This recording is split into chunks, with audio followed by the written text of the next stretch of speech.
Un saludo para todas y todos. Mi nombre es Milena Pereira Fukuoka. Soy abogada e integrante de la Plataforma Social de Derechos Humanos, Memoria y Democracia de Paraguay. Queremos comenzar agradeciendo a la NEBRE y a la Fundación Casa del Bosque por la invitación a participar en esta iniciativa de Voces frente al COVID, en esta plataforma virtual. Contarles brevemente lo que es la plataforma. Somos un colectivo que articula a organizaciones del movimiento social popular, organizaciones campesinas, indígenas, organizaciones de lucha por la tierra y la vivienda digna en el ámbito urbano, organizaciones de luchadoras y luchadores víctimas de la dictadura estronista y otras organizaciones sociales con individualidades, docentes, comunicadoras y comunicadores sociales, abogadas, abogados, referentes de organizaciones no gubernamentales, que trabajamos por la defensa y la promoción de los derechos humanos en nuestro país y que tenemos como base el principio de solidaridad entre las personas y los pueblos. Respecto de la situación socioeconómica del Paraguay, decir que es un país que se caracteriza por la desigualdad extrema,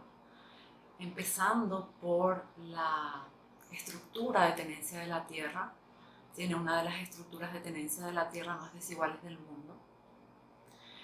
A su vez, con relación a la situación de la clase trabajadora, el 70% de las trabajadoras y trabajadores en el país se encuentran en situación de informalidad, es decir, desprovisto de cualquier tipo de seguridad social y de protecciones para condiciones dignas y justas de trabajo. El 50% de la población económicamente activa no gana siquiera el salario mínimo. En el año 2019, el 25% de la población, de un total de 7 millones de habitantes, 1.700.000 personas se encontraban en situación de pobreza y unas 800.000 personas, el 11% de la población, se encontraba ya en condiciones de subalimentación, de hambre. A su vez, otro factor que incide y que impacta en la falta de efectividad y de goce de los derechos humanos por las mayorías sociales en el país tiene que ver con un sistema tributario muy regresivo que profundiza la desigualdad, una bajísima inversión pública social en comparación con los países de la región.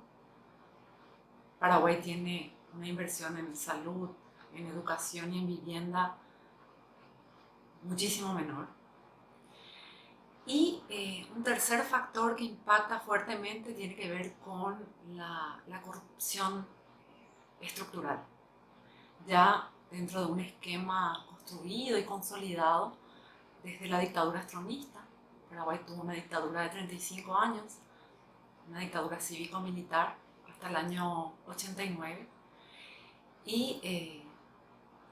el mismo partido que había sostenido ese esquema dictatorial continuó gobernando el país. Está en el gobierno hoy, solo con un breve lapso entre el año 2008 y 2012. Toda esta situación se traduce en un Estado que está básicamente capturado por una élite económico-política, incluyendo el propio sistema de justicia. Es decir, que las garantías para la protección de los derechos humanos, de los derechos fundamentales de las personas, sobre todo de las personas en situación de mayor vulnerabilidad, las garantías institucionales son muy bajas y en muchos casos inexistentes. ¿Qué es lo que ocurrió en el país a partir de esta situación mundial de pandemia del COVID-19? El 20 de marzo el Poder Ejecutivo dicta un decreto y allí se inician todas las medidas públicas de emergencia sanitaria y de declaración de cuarentena, es decir, de suspensión de actividades, de casi todo tipo de actividades, salvo las esenciales, y de la obligación de permanecer en el domicilio de todas las personas. Nosotros como plataforma hacemos una diferencia respecto de lo que ha sido la política sanitaria, la política de salud del gobierno. Consideramos que fue positiva, que es positiva, y valoramos muchísimo todo el trabajo y el compromiso de las trabajadoras y trabajadores de la salud pública. Y entendemos que esto contrasta fuertemente con lo que ha sido y con lo que es la política de protección social. Ya en un contexto previo de falta de un sistema de protección social en el país y de garantías de derechos humanos de las grandes mayorías sociales, se hace esta declaración de emergencia. El Estado compele a las personas a quedarse en su casa y esto tiene un impacto desproporcionado en todos los sectores de la economía popular. ¿Cuáles fueron las medidas que toma el gobierno en este sentido? Lanza el 25 de marzo un programa de seguridad social llamado Ñangareco, que en guaraní significa cuidar. Anuncia que con este programa va a llegar a 330.000 familias, implica una transferencia monetaria de 500.000 guaraníes, que sería menos de $100. Y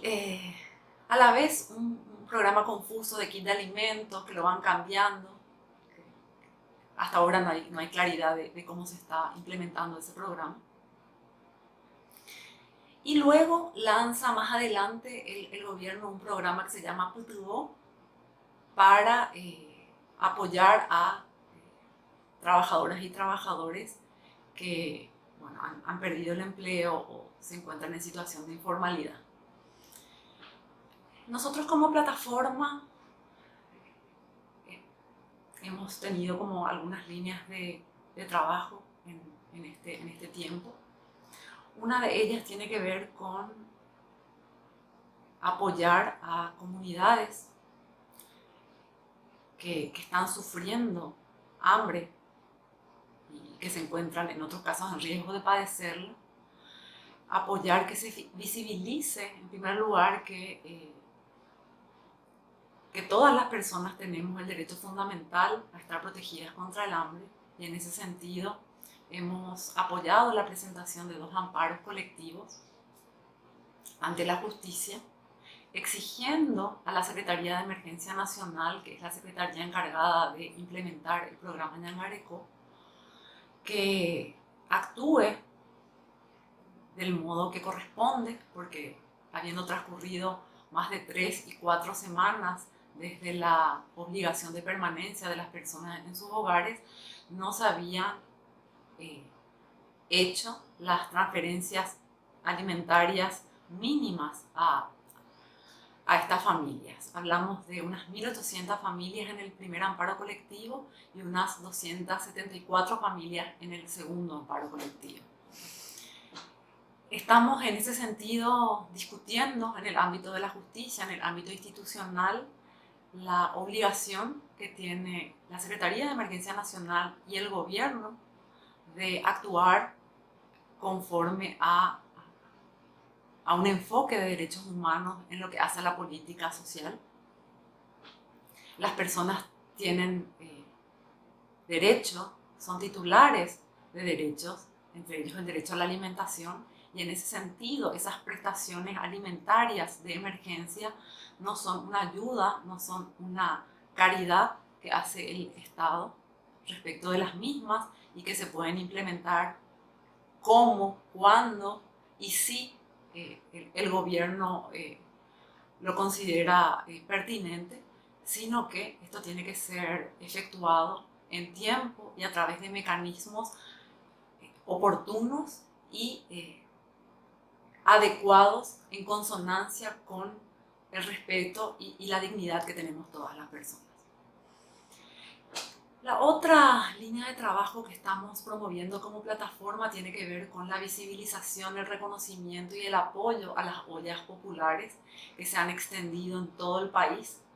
como respuesta desde las comunidades para hacer frente a esta situación de hambre que se extiende.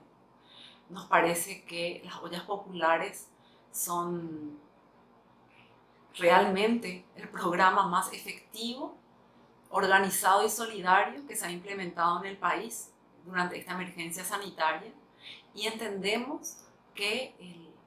el gobierno debe apoyar y debe articular con las organizaciones comunitarias, las organizaciones territoriales de base para mínimamente paliar esta situación de, en este caso, emergencia alimentaria que está existiendo, por las omisiones del gobierno y por las deficiencias de la política de protección social históricas del Estado paraguayo. La tercera línea de trabajo que estamos impulsando en este contexto de cuarentena y de emergencia sanitaria tiene que ver con visibilizar las acciones de represión, de criminalización que han existido respecto con un claro sesgo de clase, de represión hacia los sectores populares, los que más están padeciendo esta situación, y que en muchos casos, por la total falta de efectividad de las políticas sociales del gobierno, se han visto forzados a salir a continuar con algunas actividades de subsistencia, de supervivencia, y todos los excesos que estuvieron cometiendo las fuerzas públicas, policías, militares, en articulación con el Ministerio Público, con la Fiscalía,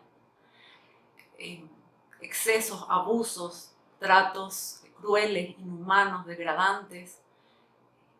condiciones totalmente inadecuadas en términos sanitarios en las que se ha recluido a personas aprehendidas y detenidas. Esto hemos estado acompañando y haciendo las denuncias pertinentes en las instituciones. Y en este momento estamos divulgando un mapeo de las ollas populares que existen en 7 departamentos. Hemos podido recabar y articular con ollas populares de 7 departamentos del país, y unos más de 50 territorios sociales, donde cada día se está alimentando a unas 35.000 personas. Entonces, apostando por el fortalecimiento de esta práctica de organización y de solidaridad y de potencia de nuestro pueblo. Por último, nos habían pedido hacer una reflexión respecto de cómo vemos el contexto regional. Decir que nosotros como plataforma y digamos la política social en términos también regionales, y ahí reiterar que para nosotros el tema de las organizaciones comunitarias, de las organizaciones territoriales de base es fundamental en términos de efectividad de derechos humanos de los sectores populares. Creemos que tiene que existir una inversión pública que apoye a estos procesos comunitarios, porque es lo que históricamente han venido haciendo nuestros pueblos, organizarse para intentar tener mejores condiciones de vida. Que esas formas de organización comunitaria y territorial, como existen en algunos ejemplos en otros países de la región, tiene que existir una articulación entre la política pública, la política de protección social y el apoyo a estas organizaciones comunitarias, inversión pública, fortalecimiento de derechos sociolaborales. Y a la vez entendemos que lo que nos pone de manifiesto este contexto de pandemia es la imperiosa, innegable necesidad de contar con esquemas de integración de nuestros estados y nuestros pueblos, de una integración solidaria, complementaria, de cooperación, y dejar atrás esta idea que se nos ha querido imponer de qué es lo que debe regir en la práctica entre las naciones, es la competencia. La situación que se ha generado con el COVID-19 y con la pandemia nos muestra que el camino es la solidaridad y es la cooperación entre los pueblos, y esperamos y entendemos que mucho del rumbo que tomen las relaciones sociales, las relaciones económicas, las relaciones de poder luego de esta pandemia va a depender de nuestro poder popular, de nuestro poder social y de cómo podamos fortalecer nuestras articulaciones como organizaciones sociales. Y bueno, en ese sentido, enviarles un saludo, mucha fuerza desde Paraguay también para todas las compañeras y compañeros de Colombia, y esperamos seguir en comunicación con ustedes.